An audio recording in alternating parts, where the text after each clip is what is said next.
Hello friends, welcome to super kitchen. Chicken எடுத்திங்கன்னா கண்டிப்பாக ஒரு முறை இந்த மசாலா சிக்கன் ரெசிபியை ட்ரை பண்ணி பாருங்கள். ரொம்ப டேஸ்ட்டாக சுவையாக இருக்குங்க. இந்த மசாலா சிக்கன் எப்படி செஞ்சீங்க, சாப்பிட்றதுக்கே ரொம்ப டேஸ்ட்டாக இருக்குன்னு கண்டிப்பாக சாப்பிட்றவங்க எல்லாருமே பாராட்டுவாங்க. இந்த டேஸ்டான மசாலா சிக்கனை chapati, fried rice, pulao, veg biryani, biryani, white ரைஸ்னு எல்லாத்துக்குமே தொட்டுட்டு சாப்பிட்லாங்க. அந்தளவுக்கு டேஸ்ட்டாக இருக்கும். சரி வாங்க இந்த ரெசிபி எப்படி செய்யலான்னு பார்க்கலாம். இதை செய்கிறதுக்கு நான் இன்றைக்கி 1/2 கிலோ அளவுக்கு சிக்கன் எடுத்திருக்கேன். இது வந்து போன்லெஸ் சிக்கன் கிடையாது, போனும் ஃப்ளஷும் கலந்த மாதிரி தான் எடுத்திருக்கேன். இந்த சிக்கனை வந்து நல்லா க்ளீன் பண்ணிவிட்டு நல்லா தண்ணியில் வாஷ் பண்ணிவிட்டு இந்த மாதிரி சுத்தப்படுத்தி எடுத்து வச்சுக்கோங்க. க்ளீன் பண்ண இந்த சிக்கனை வேறு ஒரு மிக்சிங் பவுலுக்கு மாற்றிக்கலாம். இது கூட 3 சிட்டிகை அளவுக்கு மஞ்சள் பொடி, 1 டீஸ்பூன் அளவுக்கு தனி மிளகாய் பொடி, 1/2 டீஸ்பூன் அளவுக்கு மிளகு பொடி, இப்போ 1 டீஸ்பூன் அளவுக்கு தேவையான அளவுக்கு உப்பு சேர்த்துக்கோங்க. கூடவே 1/2 டீஸ்பூன் அளவுக்கு கரம் மசாலா பொடி, 2 டேபிள் ஸ்பூன் அளவுக்கு தயிர் சேர்த்துக்கலாம். கூடவே மீடியம் சைஸ் உள்ள லெமனை பாதி மட்டும் கட் பண்ணிவிட்டு பாதி அளவு லெமன் சாரை மட்டும் விதைகளை நீக்கிட்டு இது கூட சேர்த்துக்கலாம். கூடவே 1/2 டேபிள் ஸ்பூன் அளவுக்கு இஞ்சி பூண்டு விழுது. இது எல்லாத்தையும் சேர்த்துட்டு தண்ணியே சேர்க்க தேவையில்லைங்க. தண்ணி சேர்க்காமல் இதை சேர்த்து மசாலா பொருட்களை எல்லாத்தையுமே இந்த சிக்கனில் நல்லா பரட்டி விட்டு கலந்து விட்டுக்கலாம். ஆல்ரெடி இந்த சிக்கன்லேயே தண்ணி பதம் இருக்கும். கூடவே நம்ம லெமன் ஜூஸ், தயிரெல்லாம் சேர்த்துருக்கிறதுனால அதுவே போதும், தண்ணி எதுவுமே சேர்க்க தேவையில்லை. கலந்த இந்த சிக்கனை வந்து ஒரு லிட்டை போட்டு க்ளோஸ் பண்ணிவிட்டு ஒரு 1/2 மணி நேரத்துக்கு ஊற வச்சுக்கலாம். இந்த சிக்கன் வந்து ஊறிக்கிட்டே இருக்கட்டும். ஊறுற நேரத்துக்குள்ளே நம்ம வேறு ஒரு வேலையை பார்த்துக்கலாம். அடுப்பில் வந்து ஒரு கடாய் வச்சுக்கோங்க. கடாயில் முதல்ல எடுத்தோன்னே எண்ணெய் சேர்க்க வேணாம். நம்ம போகிற மசாலா பொருட்களை எல்லாமே ட்ரை ரோஸ்ட் பண்ண போகிறோம். அதுக்காக சின்ன துண்டு மராட்டி மொக்கு, 1 ஏலக்காய், 2 கிராம்பு, சின்ன துண்டு பட்டை, இது எல்லாத்தையுமே சேர்த்துக்கோங்க. கூடவே 1 டேபிள் ஸ்பூன் அளவுக்கு வர கொத்தமல்லி, காரத்துக்காக 3 குண்டு மிளகாய், கலருக்காக 2 காஷ்மீரி மிளகாய் சேர்த்துருக்கேன், 1/2 டீஸ்பூன் மிளகு, 1/2 டீஸ்பூன் சீரகம், 1/2 டீஸ்பூன் சோம்பு, இது எல்லாத்தையுமே சேர்த்துட்டு கேஸோட தீயை நல்லா மிதமாக வச்சுட்டு இந்த மாதிரி கலந்து விட்டு வறுத்துக்கோங்க. நம்ம சேர்த்த இந்த மசாலா பொருட்கள் எல்லாம் நல்ல வாசம் வர அளவுக்கு வறுத்துக்கணுங்க.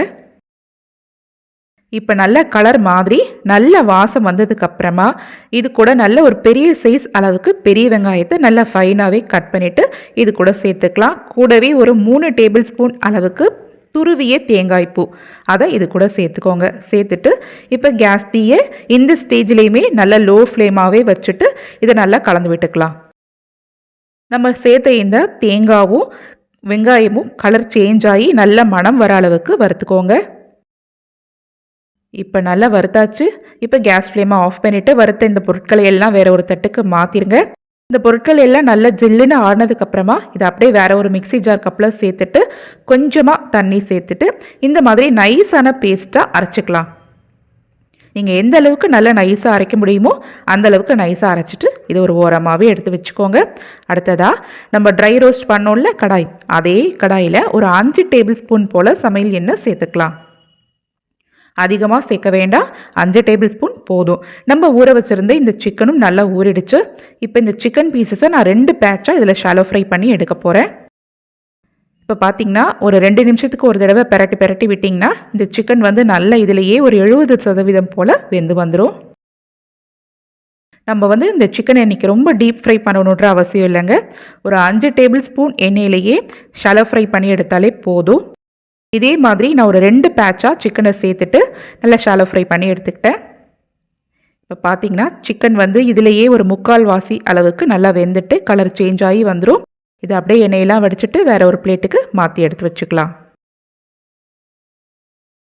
இப்போ இந்த ஷாலோ ஃப்ரை பண்ணது போக மீதமாக இருக்கிற எண்ணெயிலேயே ஒரு 1/2 டேபிள் ஸ்பூன் போல் சீரகம் சேர்த்துக்கோங்க. சீரகம் நல்லா பொரிஞ்சதுக்கப்புறமா 4 பச்சை மிளகாயை கீறிட்டு சேர்த்துக்கலாம். கூடவே கருவேப்பிலை இலைகள் இதெல்லாம் சேர்த்துட்டு இதையும் நல்லா பொரிய விட்டு வறுத்துக்கோங்க.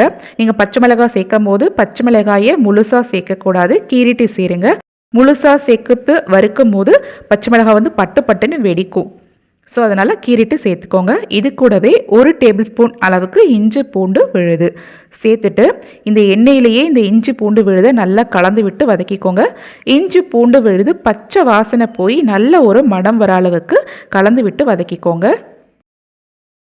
அடுத்ததாக நம்ம அரைச்சி வச்சுருந்த மசாலா பேஸ்ட்டை இது கூட இந்த ஸ்டேஜில் சேர்த்துக்கலாம். கூடவே மிக்சி ஜார் கப் அலசின தண்ணியையும் இதோட சேர்த்துட்டு இந்த கிரேவிக்கு தேவையான அளவுக்கு உப்பையும் சேர்த்துட்டு நல்லா ஈவனாக மிக்ஸ் பண்ணி விட்டுருங்க.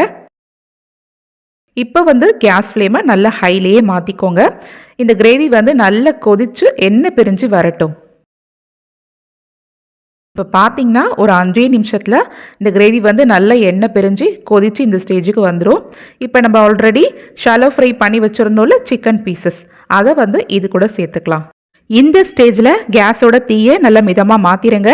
இப்போ கைவிடாமல் ஒரு 8 நிமிஷத்துக்கு தொடர்ச்சியாக இதே மாதிரி கலந்து விட்டுக்கிட்டே வந்தீங்கன்னா இந்த சிக்கன் எல்லாமே இந்த மசாலாக்களை அப்சர்வ் பண்ணிவிட்டு தண்ணியெல்லாம் வற்றிட்டு எண்ணெய் பிரிஞ்சு கலர் நல்லா சேஞ்ச் ஆகி இந்த மாதிரி கடாயில் ஒட்டாமல் நல்ல ஒரு சூப்பரான கிரேவி கன்சிஸ்டன்சிக்கு வந்துருங்க. இப்போ பாருங்கள், பார்க்குறதுக்கே ரொம்ப சூப்பராக இருக்கும். சிக்கன் சாப்பிட்றதுக்கு அதை விட ரொம்ப டேஸ்ட்டாக இருக்கும். இப்போ கேஸ் ஃப்ளேமை கம்ப்ளீட்டாக ஆஃப் பண்ணிட வேண்டியதுதான். இதை வேறு ஒரு சர்விங் பிளேட்டுக்கு மாற்றிடுங்க. இந்த மசாலா சிக்கனை நீங்கள் சூடான சப்பாத்தி, ஃப்ரைட் ரைஸ், பிரியாணி, புலாவ்னு சொல்லிட்டு எல்லாத்துக்குமே சைட் டிஷ்ஷாக தொட்டுட்டு சாப்பிட்லாம். நார்மலாக செய்கிற மாதிரி இல்லாத இந்த மாதிரி ஃப்ரெஷ்ஷான மசாலாக்கள் எல்லாம் அரைச்சி செய்யும் போது இந்த மசாலா சிக்கன் ரொம்ப டேஸ்ட்டாக இருக்கும். ஸோ நீங்களும் கண்டிப்பாக ட்ரை பண்ணி பாருங்கள். கூடவே லைக் பண்ணி ஷேர் பண்ணுங்கள். நீங்கள் இது வரைக்கும் சூப்பர் கிச்சன் சேனலை சப்ஸ்கிரைப் பண்ணலைன்னா அப்போ உடனே சப்ஸ்கிரைப் பண்ணிக்கோங்க. மிக்க நன்றி.